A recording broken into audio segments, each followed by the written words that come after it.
giginya, lalu dia ompong. Kesaktiannya, siungnya hilang berdarah Brahma. Masuklah ke dalam tubuh cucunya. Setelah itu, untuk membunuh dia oleh Betari Duga, masukkanlah ke dalam sumur api yang namanya Kawah Candra di Muka. Tahu nggak? Enggak.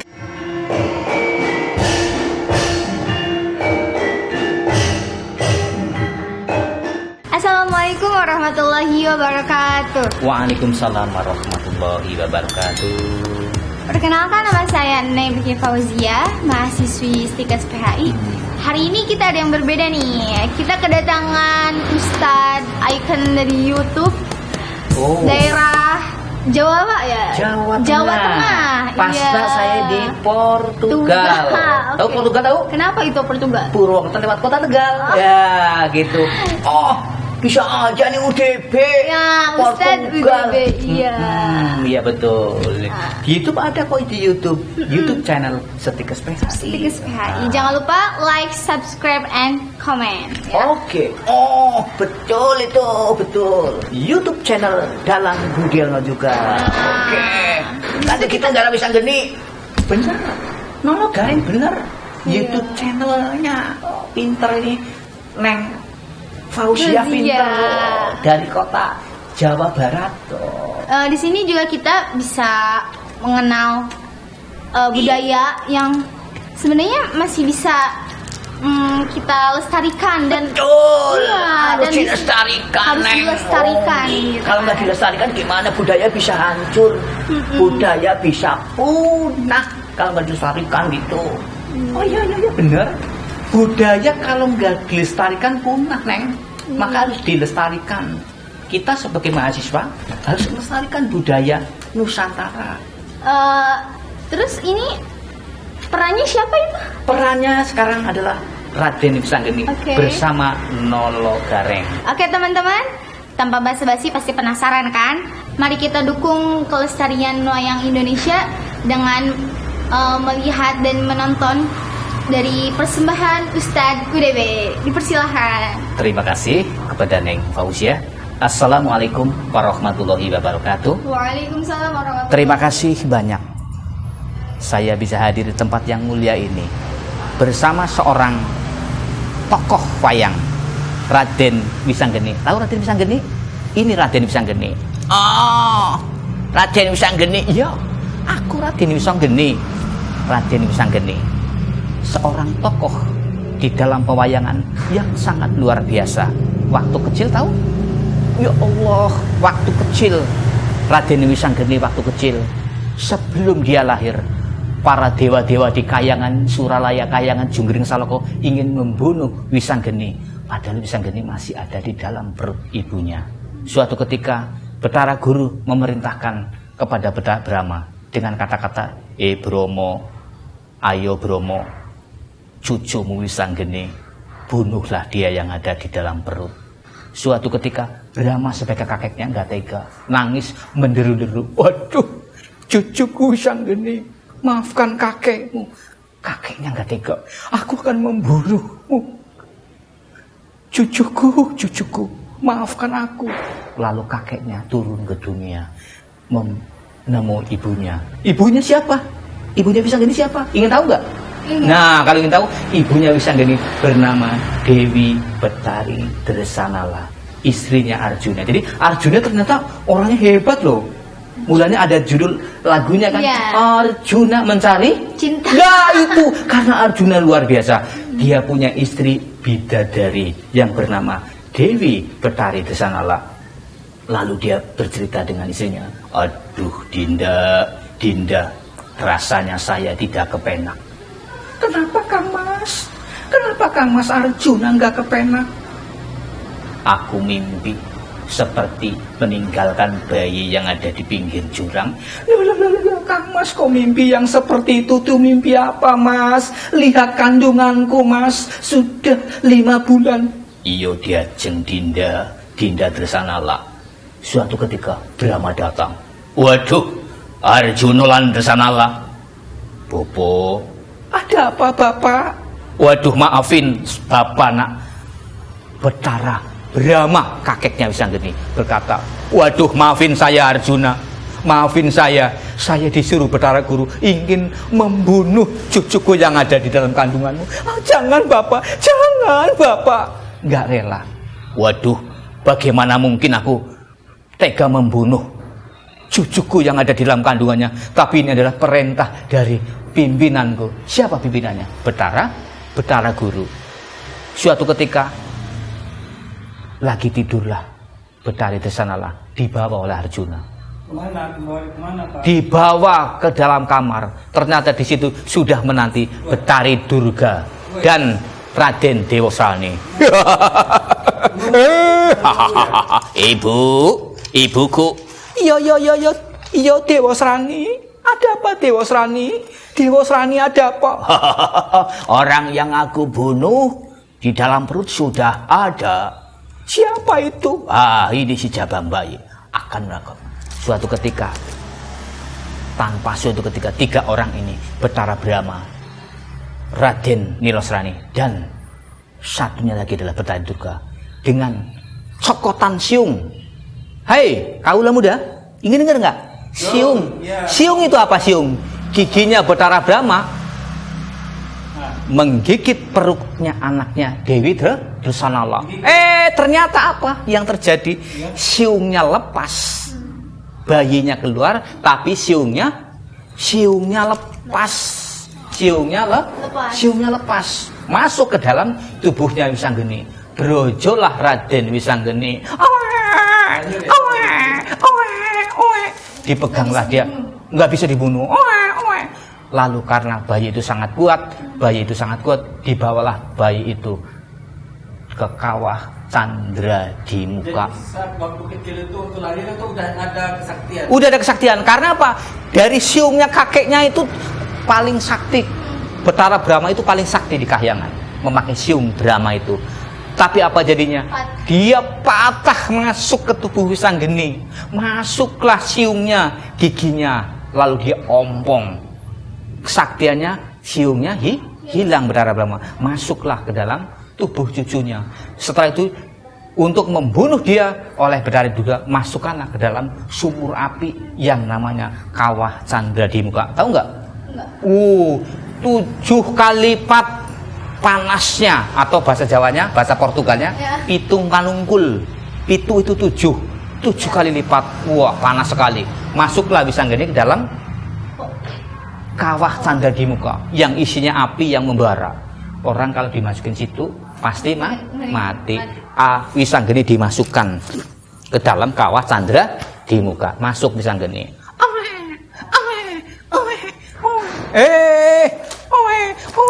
Datanglah Semar sebagai penolong. Ada bayi di dalam sini kok nggak mati. Bayi, kau siapa? Ditolong oleh Semar. Iya kan? Begitu dia ke ini, langsung dia bisa berbicara. Loh, kamu siapa? Aku Semar. Loh, kamu yang menolong saya di dalam lautan api. Lautan api, iya. Kawah Candra di Muka. Darah. Kamu selamat. Selamatlah. Bisa ngomong langsung, karena langsung masuk Kawah Candra di Muka. Bayi berumur sehari langsung bisa ngomong. Ya. Kamu namanya siapa? Aku Ki Semar. Kamu yang menolong saya, ya. Loh, kok aku dimasukkan ke dalam Kawah Candra di Muka? Itu sebabnya apa? Kakekku Semar. Saya juga nggak tahu motifnya apa, ingin membunuh Anda. Tapi saya punya mimpi. Semar punya mimpi. Mimpi itu ada 3, sedulur. Mimpi ada 3. Mimpi ada 3, kakek. Ada 3. Yang pertama Titioni. Tioni apa itu? Titioni, kembangnya tidur. Kemudian yang kedua apa? Gondoyoni. Gondoyoni. Gondo itu mabuk, bau. Yoni itu baunya malam. Itu nggak bener. Yang ketiga apa? Semar. Puspa tajem. Mimpinya di waktu subuh. Biasanya benar. Aku melihat ada seorang anak dimasukkan ke dalam jurang api. Kamu ternyata puspa tajem ya Semar. Kaki Semar. Iya. Kaki Semar, makasih banget. Berterima kasihlah Raden Wisanggeni kepada Semar. yaitu Semar Badronoyo yang menolongnya. Dibawalah Wisanggeni, nggak mati. Lalu dia langsung menjadi satria tangguh yang akan menjadi dewa penutup. Orang-orang tua pada nggak bener ya. Masa bayi baru di dalam perut prematur iki dimasukkan ke dalam kawat sandra di muka. Oh, dewa-dewa, mana dewa-dewa? Dewanya mana dewanya? Dewa ini? Sing sabar Den. Sabar. Lalu Dewa Nurada berkata sabar. Jangan dulu kamu ngamuk dulu. Loh, dewa itu pada kurang ajar sama Wisanggeni. Masa Wisanggeni mau dibunuh? Loh, Wisanggeni dibunuh. Untung Wisanggeni punya kekuatan, punya siungnya Brahma, aku bisa hidup. Dimasukin kawat sandra di muka. Dewa-dewa yang pada norak. Sabar dulu. Saya nggak norak kok. Saya nggak pakai bedak. Enggak, dewa yang norak sifatnya jahil, mentakil, dengki, sifatnya nggak bagus. Ini Wisanggeni akan ngamuk. Semua dewa akan saya patahkan lehernya. Semua dewa akan dipatahkan lehernya oleh Wisanggeni. Jangan dulu. Jangan. Dewa semuanya, ayo. Semuanya. Kamu dewa siapa? Aku dewa Yamajipati. Ayo. Jangan. Aku takut sama kamu. Ayo. Wisanggeni nggak bakal takut. Kamu kena ajiku. Kalah semua oleh Wisanggeni. Betapa saktinya. Ini menggambarkan Wisanggeni sebagai seorang pemuda yang bermental baja, bermental kuat, tidak bermental kerupuk Wisanggeni. Masya Allah, Wisanggeni mentalnya baja, mau dibunuh tidak apa-apa. Dia udah besar, mentalnya sangat kuat, pemberani, gagah. Dia tidak sombong kepada sesama. Dan pembelajaran juga ya buat kita anak muda. Ada sifat satu Wisanggeni. Kalian tahu nggak? Apa? Sifat wicaksono. Sifat bijaksananya. Kalau dia sifat bijaksananya, contohnya gini. Suatu saat Gareng lagi kekurangan uang. Gareng, aku bingung. Lo bingungnya kenapa? Sudah 3 hari nggak makan. Lo kenapa kamu nggak ngomong saya, Reng? Ya takut aja kalau Mbak Ndara Wisanggeni nggak ngasih. Lo Gareng, kamu kalau kelaparan ngomong lo sama Wisanggeni, pasti Wisanggeni kasih itu. Lalu Wisanggeni kasih ke dia. Mudah-mudahan tokoh Wisanggeni memberikan contoh kepada kita. Sebagai pemuda kita harus bersifat mental baja. Kita tidak boleh putus asa, ya kan? Kita tidak boleh putus asa. Kita harus senantiasa menjaga kredibilitas kita. Kita harus selalu menjaga alma mater kita. Apalagi Anda sebagai murid Stikes PHI. Ayo, jayalah PHI, jayalah Stikes PHI, jaga nama PHI. Sebagai generasi muda, Anda harus menjaga nama alma mater. Jurusannya apa? Jurusan perawat. Anda harus menjadi perawat yang bijaksana. Jangan pilih-pilih pasien seperti Wisanggeni. Ada pasien lagi sakit, kitanya udah sekarat, segera tolong. Jangan pandang dia dari kaya atau miskin. Bersikaplah wicaksana seperti Wisanggeni. Ada orang miskin mau berobat, kita harus tetap murah, senyum atau 5S. Senyum, sapa, terus salam, santun, sopan. Oh, ada sopan, salam, santun. Apa bedanya sopan sama santun? Ada bedanya. Itulah Wisanggeni yang tahu. Ada sopannya, ada santunnya, ada salamnya, ada senyum, ada sapa. Selalu murah senyum seperti Raden Wisanggeni. Tapi dia bersikap tegas, wicaksana terhadap sesama teman. Inilah Wisanggeni sebagai pemuda yang menjadikan contoh karakter kita sebagai orang Indonesia. Berarti Jangan Wisanggeni muda banget. Muda banget. Karena bisa baru bagi contoh buat kita. Buat contoh sebagai kita semua.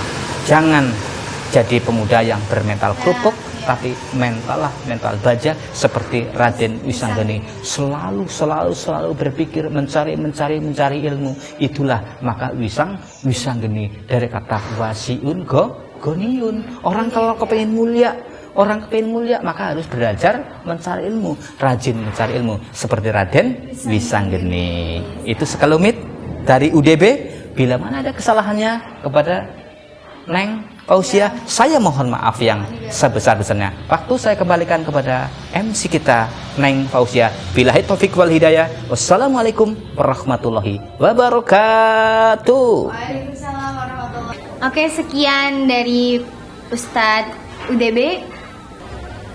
Sebagai generasi muda, mahasiswa, kita bisa belajar dari tokoh Wisanggeni yang bijaksana, tidak memilih orang untuk menolong. Tadi Wisanggeni bermental kuat. Di zaman sekarang kita perlu untuk bermental kuat. Jadi pelajarannya cukup menarik bukan dari tokoh wayang ini? Mari kita lestarikan budaya Indonesia khususnya wayang. Dan kita juga gak cuma nonton, gak cuma mendengarkan, tapi kita juga belajar dari sifat tokoh wayang geni.